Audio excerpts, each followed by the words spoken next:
This time last year, the house that I'm living in now had just bare dirt, 13,000 square feet of it, and now it's a pretty decent Epic Homestead. Kevin Spiritu here from Epic Gardening, where it is my goal to help you grow a greener thumb. So last year I moved from my small front yard garden that many of you remember to this sprawling, at least to me, a little over quarter-acre house here in San Diego. And so what I'm gonna do today is go back in time. I'll show you my plans for this space, or at least what I thought they would be back then, and then we'll zoom forward and I'll show you what I've done so far in just a year. So cultivate that like button for a truly epic tour, and let's get into the video. So here in the front yard garden, I actually think I've done a pretty good job. It looks more or less the same as the old Epic garden, but it's way less cramped in here, and I have way more beds. In the old garden, I wouldn't even be able to stand right here because there'd be another bed lined up right about here. So I want to take you around bed by bed really quickly and just show you what we have going on right now. Here in the raised bed front yard, let's start out with probably the best bed. We actually had a big problem with soil on the initial delivery. There was a calcium deficiency, which caused a phosphorus deficiency, and we've been correcting that ever since. But this bed here, take a look. It looks really solid. This is our salsa bed, and so I have some peppers here going all down this front row. Jalapeno, we have tequila sunrise. This one right here is a variegated bell pepper. So it's actually striped, or at least it will be, but you can see a little remnant of that on the leaves themselves, which is really interesting. We've got purple and green tomatillos. We have some carrots and onions peppered in here, and then cilantro in the back. And now let's move on back to another sort of weird combination bed, which is dwarf corn and squash. This is in the round tall bed. And so what you can see here already is this corn is not more than 2 feet tall, I would say, and it's already tasseling and it's already producing silks. And the silks have this interesting sort of reddish magenta color, which I hadn't seen before on a silk, which is really interesting. Then what we have here is a little kabocha squash, and you can actually see one little kabocha guy hanging out here. So we'll see how he sizes up, but squash and corn is a classic combination.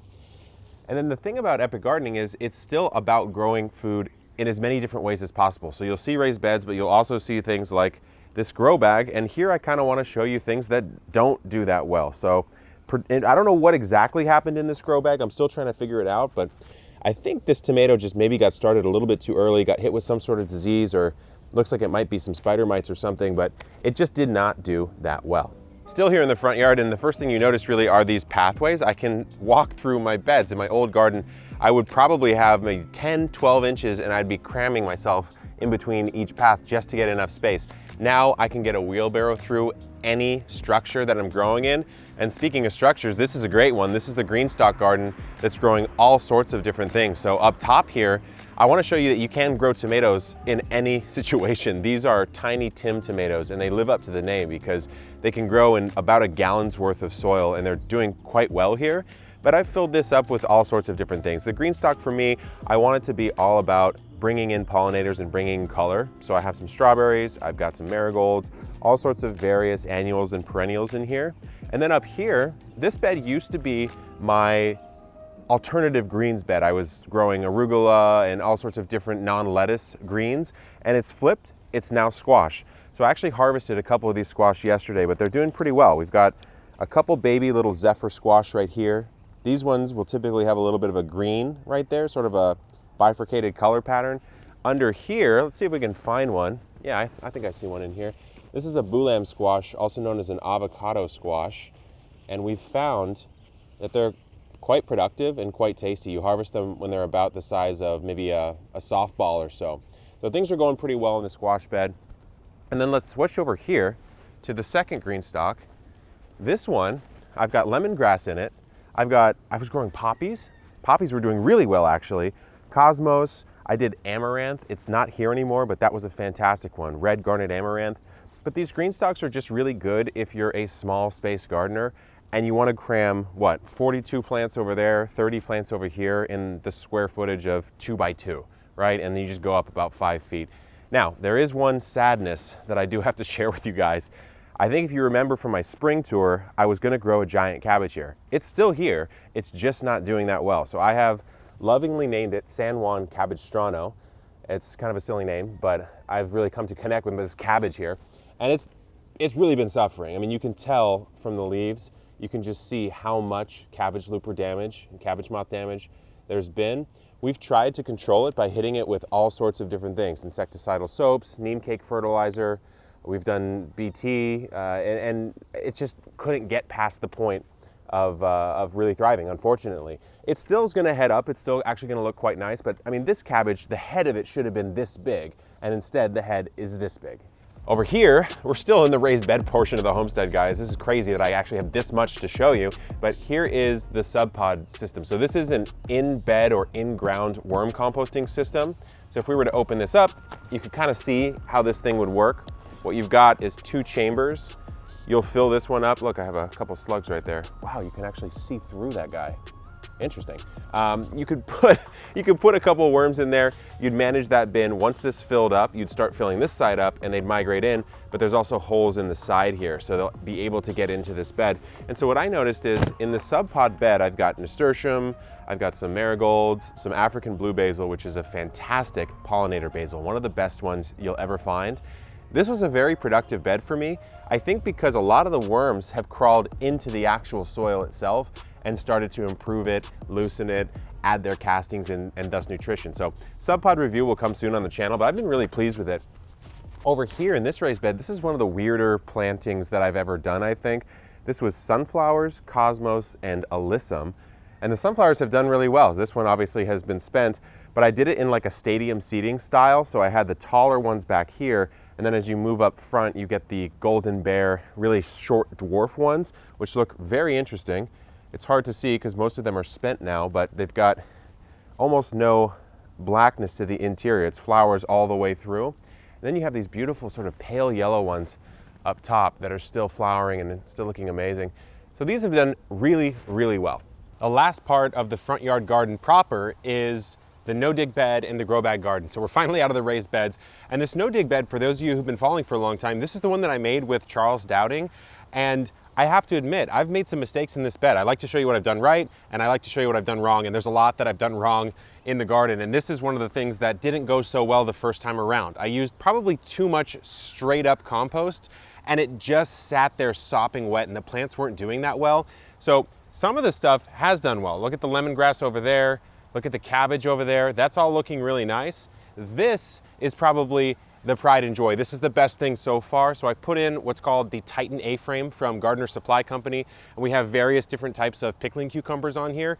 As soon as we pruned off the lower growth here and actually got them up on a trellis, they really started to take off. Before that, we were seeing some leaf miner damage. We were seeing some weird mildewy or blight type of things going on, and we got them off the ground. They're doing really fine. So it took a while for that soil to sort of loosen up and really let the plant breathe, but I think it's finally working now, which I'm really excited about. And then over here, of course, we know I'm into the grow bags. So we have all sorts of different grow bags here growing, honestly, sometimes a hybrid crop. So here I have what was supposed to be lemongrass. I think a tomato seed made its way in here somehow.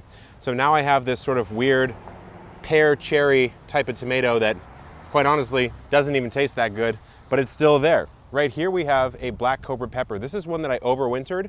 I do have a whole video on that, but it's a really easy way to grow peppers. I think from now on, what I'm gonna do is grow a ton of peppers on year one, figure out the ones that I like, and then just overwinter them for the next year. And you can do it in any zone, provided you either take it indoors or in my zone, just leave it out.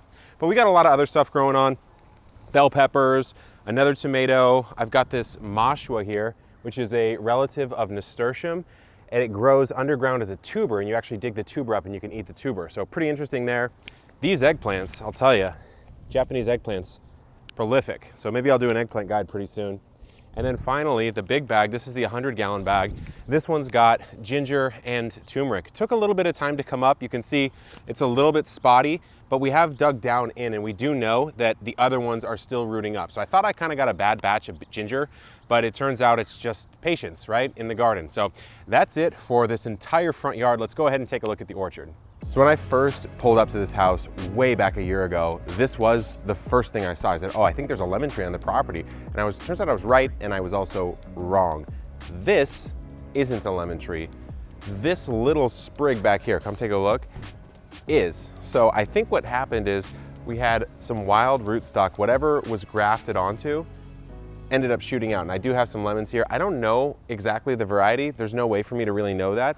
But right here is a grapefruit. I had a couple last year. I was actually pretty surprised with how good they tasted compared to how bad the tree looked. I gave it a really aggressive prune when I first moved in last year.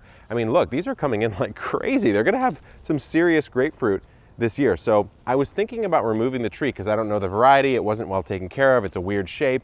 At least for one season, I'm gonna let it go. But what I have going on over here is probably the thing I'm the most excited about. These are the first orchard trees I put in here at the homestead. It's just a straight up hedge of citrus. So I have a Washington navel right here, Nagami kumquat right here. This is a pink lemonade lemon. This is a variegated lemon. You can see the leaves have a little bit of a funky pattern on them. Kind of like, they almost look like a houseplant type of leaf to me. Really interesting. Then you have, what was this one? I think this is the Caracara. Yep, this is the Caracara navel. We have a blood orange right here. We have a Satsuma. We have a lime. This is a bear's lime. Then I've got a Valencia orange. I've got, what is this one? This is why you always have to label your plants because you'll never remember. Oh, that's the gold nugget mandarin. And then I have a yuzu. So the question you're probably wondering now is like, why would you ever plant 10 citrus 4 feet apart from one another? Well, the plan for this area is to let them get to about my height. So like 6, 7 feet or so, maybe 8 feet. So maybe up to here max, and then prune them very delicately so that they become a hedge. They're gonna block off the viewpoint from this area of the property so you can't see in, and it's an evergreen, so it's always gonna be there. I think that's gonna be a really nice look. This is on the north side. Eventually you're just gonna see fruit just dropping everywhere on this whole property. And the really cool part is almost all of the citrus is fed by water from my shower. Yeah, you heard that right. It's water from my shower. On my homesteading channel, you can actually see the full install. But basically what happens is a tube of water will come out right through here. There's a trench. This is a mulch trench right here. You can see these irrigation control valves right here. Water will come out right there and right down there. And all of that water will water 4 citrus trees each. So these 4 and then those 4. I haven't had enough water to set up the other hedge over there. But this is just one way to be more sustainable. Here in San Diego, we had one of the lowest years of rain that we've had in recent years. We're supposed to get like 12 inches on average. We didn't even come close to that this year, and that's a low amount already.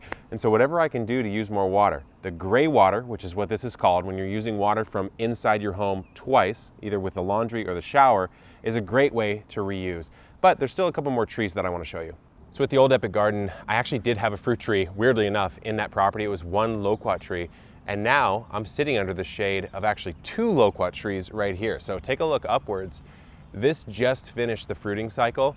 So we've been eating loquats for about 2 months straight. My family, my friends, Jacques, everyone has been eating loquats. I did some pruning last year that made it look this way, some pretty heavy pruning of the under canopy, any sort of crossing branches in there. And then I started planting new stuff. So here we have a beautiful fig. This is the yellow long neck fig. It's from my friend Richard over at Grafting Dragon Fruit. A lot of you know him from our dragon fruit videos that we've done, but he's also just a fruit grower in general. So he gave me this start. I think we put this in maybe 2 months ago, I would say now. And when we put it in, it was no taller than about here. And so it's put on this much growth in 2 months and all of these fruit. Take a look. You can see they're not quite ripe yet. They're getting close.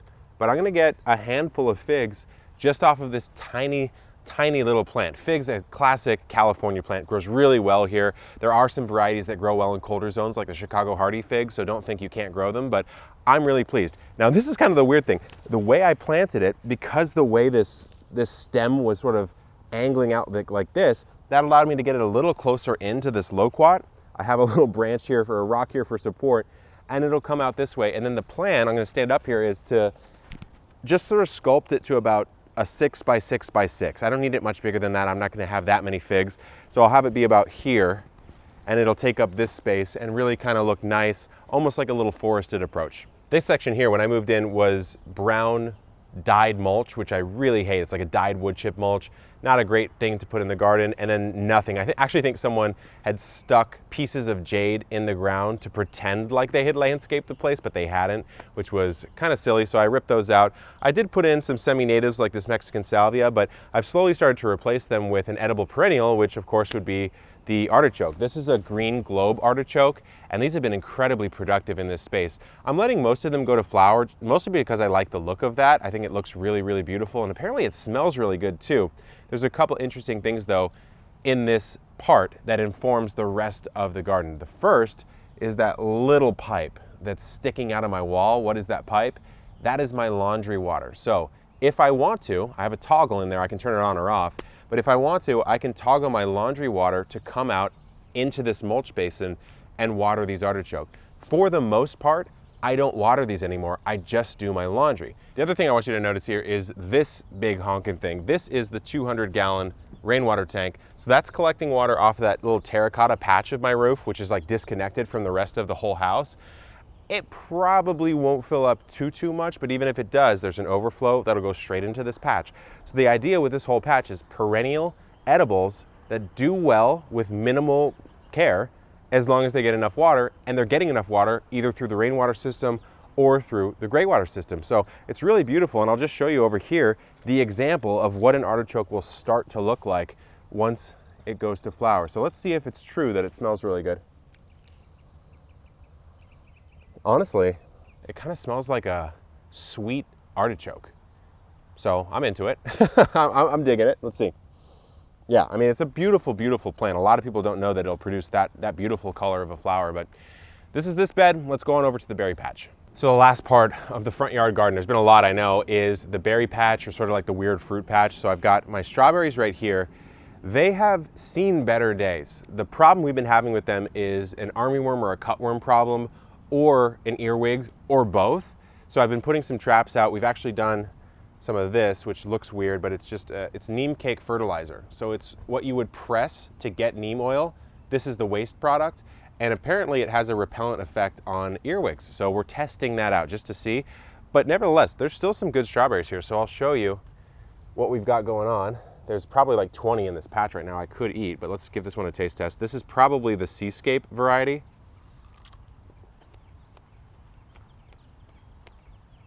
It's so sweet, and it's weirdly one of those fruits that I kind of like slightly warmed, like fresh out of the garden, instead of nice and chilled. I'm having a great time with the strawberries, very productive here. Behind me here are the dragon fruit though, so these have been doing pretty well.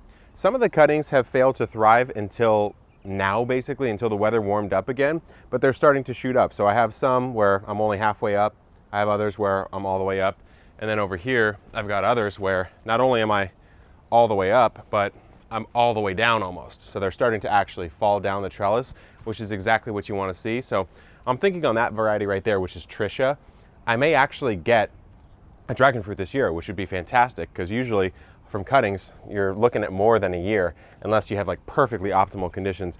The rest right here is just the berry patch, which we just did a video on, so I won't talk about that too much, but we will go through the new Epic fence, which also did not exist last year. I had a chain link fence, I had another type of chain link fence, I had another type of chain link fence, and a weird wood fence. Now I just have one wood fence, and I think it looks really nice. So let's pop on back through here and check out the backyard.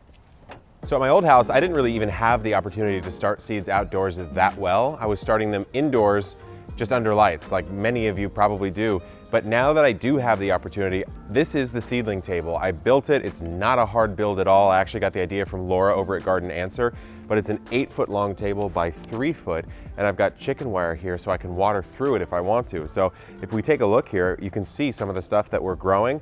I'm always trying to be sowing, always be sowing. So we have some squash coming through.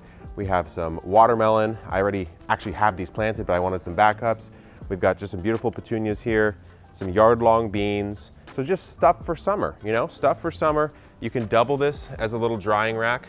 Sneak peek, guys, of some of the garlic that I've been growing and harvesting. I finally succeeded in my garlic.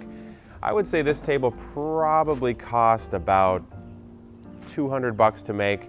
We put it on wheels. I got a video on the Homestead channel, but I'm very pleased with it. One of the things I'm probably the most pleased about, you saw what the shed looked like, the existing shed on the property when I first moved in. That shed is gone. It has seen better days. This shed, the Epic shed, is here. So we built this closer towards the corner of the property, just so I didn't waste space putting it right in the middle of nothing back then. So this thing is huge. It's 8 foot by 10 foot footprint, and then it goes from 8 feet to 10 foot on a slope. And I actually put a gutter on it so I can collect rainwater with this 500-gallon rainwater tank, which I'm gonna talk about the whole rainwater system in a second. We're still talking about the shed here. I did a couple cool things. The tools we use the most here at the homestead, I want them easily accessible. These are all stainless steel tools from Corona. So what I did is I just mounted them to the side. Been putting a lot of work in on this manure fork. We put a lot of work in on this stirrup hoe right here and that potato fork. So I want to be able to come through and grab them, but why not take you inside and show you what's going on with the shed? So it is a mess in here, but I will take you in just as a sneak peek. I haven't done a whole lot with the actual shed itself. It's mostly just been a holding area. So we have some basic plastic tables in here. The one thing that I really do like is this little wall control unit. That's the company that makes it. This thing is really nice. I just mounted it on the studs for now. Still deciding if I want to actually finish the shed by putting some drywall up or something. But we've got our little hand tools you can easily access, all sorts of different repair things. And then on the tables themselves, it's not very organized, I gotta be honest. Just random stuff here, lights, pots, all sorts of things. Back here is all of our either single use, so like chicken manures or bone meals, or mixed fertilizers from Espoma. And then over here, there's not really a whole lot to say. It's just a total mess. I've got all my hedge clippers and my loppers up here, and some of the longer handled tools like a snow shovel and a post hole digger and stuff like that. But let's go ahead and actually get back outside and see the rest of the garden. So here we are in the backyard garden. This is almost exclusively in ground, which isn't something I've done a whole lot of, but I want to show you a couple things that aren't in ground first. I'm calling this sort of the unique garden. I don't know what else to call it. I've got my ginger from that famous ginger video that I made last year. Still haven't harvested a single piece of it, so maybe soon on the channel I will do an epic ginger harvest. This right here is a red stripe sugarcane. So it actually started from just one little offshoot, just like this, and it's really started to divide and multiply. Really interesting. I had put in this one here ginger and turmeric. It just didn't come up. I think I got a bad batch or something. So we've gone into the world of dahlias. I have 3 different dahlias in here. I'll show you those when they come up. I'm really excited. I've never grown dahlias before. And then as we get back here, these kind of look like they could be a sunflower, and they are related, but it's a Jerusalem artichoke. They're somewhat tasty. I'm not quite sure. I haven't really eaten them yet myself. I've heard that they can cause some gas. I guess we'll find out, but they're pretty vigorous. It's a rhizome grower, so you're gonna grow it and eat the rhizome of the plant. We'll see how that goes. I'm just excited to grow something kind of weird. And then back here, this one, it's not doing that well. Something about the soil. It's kind of the same problem as we had in the front beds with the soil, with the calcium and phosphorus. I use that soil in a lot of different places, and it kind of bit me in the butt. But these are Chinese artichokes, also known as crones. So they look really weird. Maybe we'll put a photo up. They look kind of like little maggots, I have to be honest with you. But apparently they're nice little crunchy snacks. You can pickle them, you can do a lot of stuff with them. So that's what I have going on in these containers. But what I'll show you next is the corn patch. So this corn patch was the very first in-ground bed that I built here at the property. It was growing potatoes. What we did is we took all the straw and we folded that in from the potato harvest. So the potatoes were gonna mess up the soil anyways. Not really a no-dig bed. Threw the straw on the ground, put the corn in, and it's only been about a month and a half, and this corn's up to this level already. So it's at my shoulder, which means it's probably about, I don't know, 5 foot tall or so. And it's tasseling and it's producing silks. So if we dig in here, I'm sure we can find an example of a silk going on. So this corn is coming on pretty fast and it's looking extremely, extremely vigorous. We also threw a couple squash down below, again with that same idea of that living ground cover. So I'm excited about the corn tasseling early, which means it's producing these male pieces a little low in height, but I think it's gonna catch up. I think just something weird with the weather patterns was going on, and we'll see how that goes. Now, as we go over here, you did get a sneak peek on the seedling table, but this is the garlic patch. It doesn't look good right now, only because it's actually almost ready to harvest. This was my weirdest experiment that I've done as far as growing anything in the allium family, where I'm trying to grow these hardneck garlic in a very warm climate. Hardneck garlic wants to grow in like a zone 5, zone 6, maybe up in Oregon or Washington. And I think I've made it happen here in San Diego, California, zone 10B, by putting all this garlic in the fridge for 3 months. 12 weeks straight of the fridge, planted in late February, which is extremely late for garlic. Typically you'd plant it in the fall, and it's still doing well. You saw what they looked like. They're fully formed garlic. So I think we figured it out here in San Diego, California. Now, this final patch over here in the front kind of just looks like something random. So come on in here and take a look. It's wheat. We're growing our own wheat, hopefully to use for flour and then thus maybe cookies or bread, or who knows what I'm gonna make with it. But it's actually doing pretty well. There's a couple things I probably would have changed. I maybe would have broken up the soil more when I actually planted it. I would have watered it a little bit more deeply because there were some dry patches that ended up dying off, but I don't know. It looks pretty good to me. So stay tuned pretty soon for a wheat video on the channel. So here we are in the second part of the backyard garden. We seem to keep expanding the back garden, which I'm all for because I'm having a lot of fun with the in-ground. But this chair, and actually there's a chair right over there, these were built out of the material of the Epic fence, which I haven't even talked about yet. But someone who follows the homesteading channel built these, and check this out. Laser etched in Epic gardening right here. So I like to come out here and really relax all the time. I'll have my morning coffee out here, hang out with friends. Right here, I have a Buddha's hand. So this is one of the first potted citrus plants here at the property.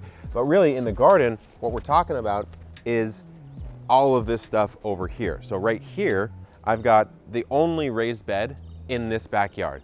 This was just left over from something I had in the front yard. It probably would be in ground if I could redo it today.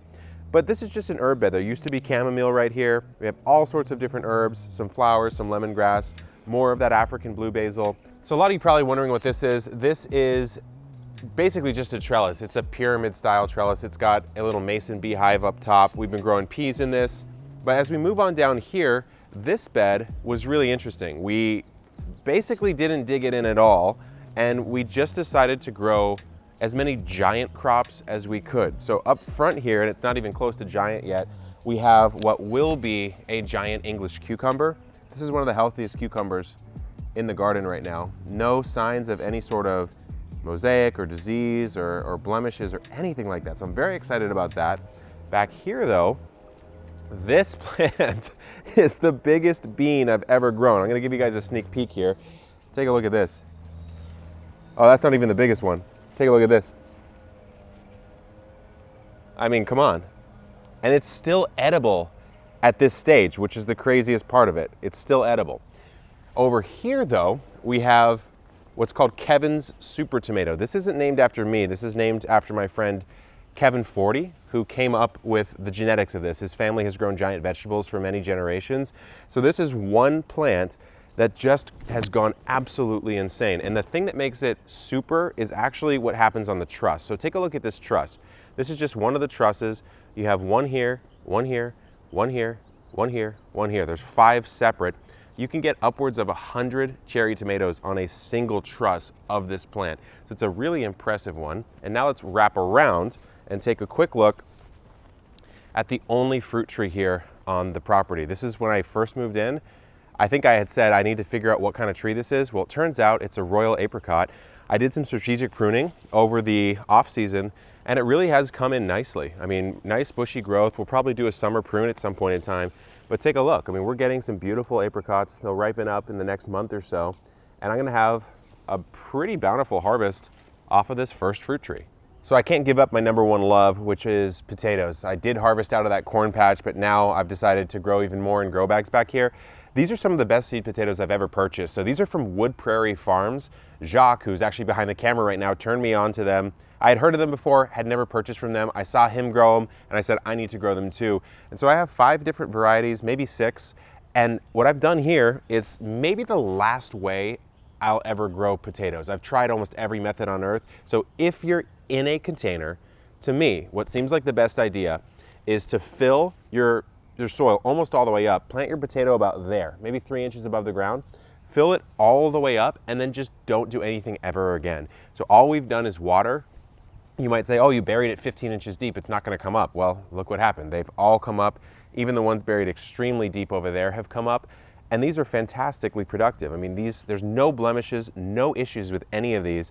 And we've put 1 potato or 2 per 5 gallon. I would say my usual rule of thumb is about 1 potato per 5 gallons. Sometimes we squeezed in 2, but we're gonna get a lot of production out of this. I think maybe 100 to 150 individual potatoes off of a planting of about, maybe 1, 2, 3, 4, 5, 6, 7, 8, 9, 10, maybe like 25. So we'll get like an 8x multiplier off these potatoes. But the biggest bed, the most exciting bed, especially when it fills in, is this bed right here. So this one is like 6 foot wide by maybe 24 feet long.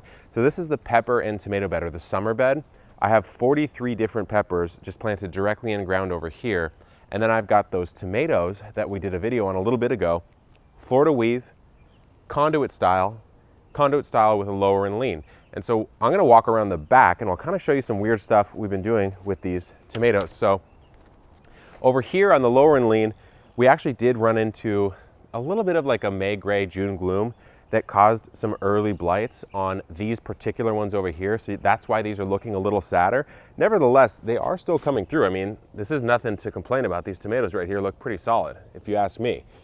Over here though, these are the beefsteaks. So I wanted to put the beefsteak style on a bigger, taller trellis, allow them a little bit more support and a little bit more room. These guys are coming in really nicely. What we've done though, is I've pruned off the bottom, maybe 12 to 15 inches of growth, just because as soon as you start seeing these bottom leaves yellow, it's really kind of time for them to go. You don't want disease to spread up the plant. So I may have to prune a little bit more off, but I mean, just look at the fruit set on here. Very productive, and it's gonna do really well once the season really starts to kick in. Over here, on the lower and lean style, they're getting close to the point where we're actually gonna have to lower and lean them, which is the name of the trellis. So what we would have done is we'll take this and just drop it one, and you can see how it'll start to lean. So I'm not gonna do it because I don't need to yet, but that's just an example of how it would work. And now I gotta get it on there again. There we go. So let me show you a couple of these. Oh, here's a funny thing.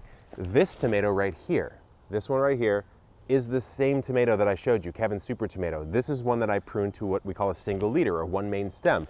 So this is an example of how different it is when you don't prune a tomato versus when you do. Let's see if we can get a little taste test down here. There we go, I see one. Oh, that's not quite ripe. I messed that up. Let's try to find one. Here's one over here. This one is the brown berry tomato. Not my favorite flavor, but certainly if it's ripe, it's ripe. It's actually a lot sweeter than it was last time, so I'm pretty pleased with it. But these tomatoes are starting to come in, and I'm very, very pleased about what we're gonna see as the summer progresses. So this is the biggest and most aggressive thing I've done as far as saving water. This is my 5,000 gallon rainwater cistern. I have that 500 gallon one over by the shed. I have the 200 gallon one in front, but 100% of the rainwater from my house, off of my house, is actually going to be collected in here. So we dug a trench that goes right here. The gutter system connects to it, and then water will run up in here and drop in, and I can use a pump to get it out. Now, have I even gotten to use it yet? No, because it hasn't rained, but I figured better to get it in the dry season than need it in the wet season. So I put this in. We actually did this in partnership with the local water authority here. So they were really, really kind. They gave us some grants to be able to get this done. But it's just one of those things, like, is it cost effective? Honestly, it's not cost effective compared to how much tap water costs. It's way cheaper to use tap water, but if you need it, it doesn't really matter how much it costs. So that's kind of the reasoning for it. And then here you can just kind of see another look at the fence. It's nice to not be able to see everything going on in the backyard from over there. And then the property line this way is also nice and controlled. Up here on the roof, this is one of the first things that I did to the property. This is a 100-ish year old house. And so we had multiple layers of like a torch down tar style roof that were deteriorating. So I decided to go with what's called a TPO roof, which is why it's white like this. It's great, especially if you want to collect rainwater, because it'll run straight down. You don't have to worry about any sort of weird tar running into that water. But then I also put solar up because San Diego, no rain, but lots of sun. And so why not take advantage of that and put solar on? So I put 14 solar panels on the roof, which equates to, I think, about 4.75 kilowatts for a system. And my electricity bill was anywhere in the 100 to 200 range, depending on the month and what was going on. I maxed it out at about 200 bucks a month, trying to use as much energy as I could to see how much I would actually use. And as soon as I put these on, I pay $10 a month, and I've always paid $10 a month since, because I produce so much more than I use. Some months I'm producing twice as much energy as I'm using, so I only pay a $10 connection fee. So that's one of the biggest things that I did for this property. My energy has now gone to zero over the course of maybe 6 or 7 years, because that's the payback period.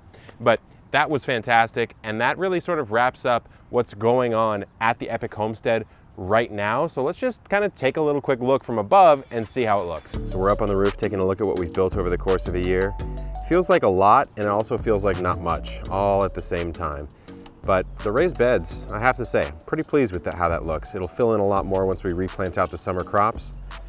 We've got the orchard over there. We've got the little berry zone down here. The artichokes are looking nice and at home. As we move over this way, see how much space there's just not being used at all still. Rainwater collection, the massive Epic mulch pile, and then of course we have the backyard garden. Here in the garage, I haven't really done a whole lot. The only thing I did is I changed the floor. I've been obsessed with this ever since I skateboarded as a kid. A really nice and smooth floor to work off of. The floor that was here before, I swear, the remodelers, I should do a video sometime on everything that these flippers did wrong on this house because it was a lot. But one of the things they did the most wrong is instead of like properly cleaning the garage, all they did was take like painted concrete slurry and just dump it on the ground and spread it very sloppily over. And so we had to chip that off and then grind this whole thing to put on this epoxy floor. But this is eventually going to be the workshop where I build a lot of projects for the homestead. I just haven't done a whole lot with it. Obviously, I've been busy doing some other stuff. So last year I said that it would look really cool to walk out and open this window and see something growing. So let's see if I did my job here. Ooh, what a view. I'm pretty pleased with that, my friends. Look at that. Let's check out the other view from the kitchen. Okay, here in the kitchen, obviously potatoes and books. What else would a gardener have in his kitchen? Let's see what the view looks like from here. Okay, so now we can see a fence and some berries. And over here, we get some trash and a mulch pile. So we still have some work to do on these views. Well, there's been a lot of progress over the last year, and honestly, it's only been 9 months since I moved in September, not June, when I actually purchased the house. A lot's been going on. I don't know, I'm the type of person that I can see a lot of things that have changed and then really not think I did that much. And so now when I look at everything I've actually done from a bare plot of land, quite literally, it's pretty cool. I like to see it, and hopefully it gives you some inspiration and some ideas for what you can do with your space, no matter how big or small. So if there's anything you want me to kind of zoom in on in a future video, just let me know. But for now, I'm gonna go grab a coffee and enjoy it out here in the garden. I'll talk to you next time. Good luck in the garden and keep on growing.